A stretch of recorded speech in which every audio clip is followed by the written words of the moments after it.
Dzień dobry, witam was w 5. odcinku Kamil D110. Jest godzina 2:02, więc postanowiłem się nagrać odcinek i spróbuję wygrać mapę. Z moimi temami mi się zmieniło, więc teraz będzie mi lepiej szło. Fuck.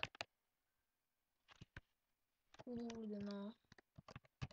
Zagramy drugą mapę i spróbujemy ją wygrać po prostu. Normalnie. Trochę mnie chrypa łapie i z tego tak cicho mówię. Ale postaram się wygrać jakąś mapę i tak dalej. Poszukam jakiejś mapki. O. Sywu 3. No i tak dalej.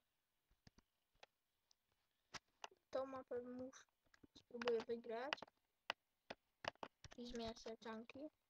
Spróbuję ją wygrać, ale jak przegram to nic. Będzie tylko 2 mapy i tak dalej. Mam pozdrowienia macie od Miniona.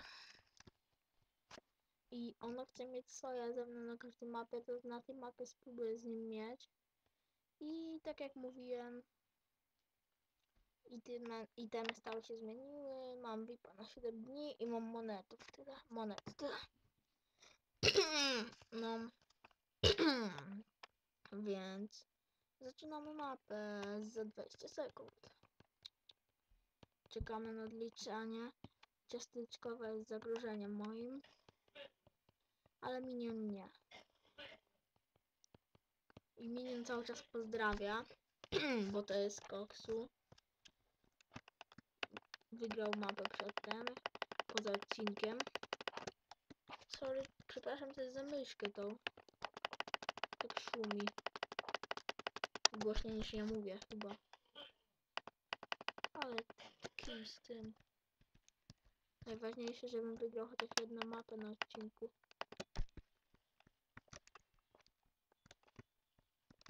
Itemki stałe mam takie. Mieczyk, śnieżki, secik, refilek 1 i 3 perełki.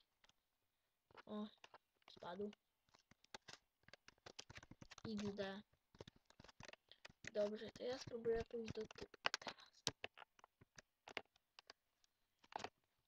Mam śnieżki, bo perłami słabo rzucam.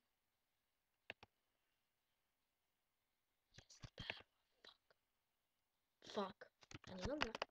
Pozdro YouTube, Kamil Koksu, fuck.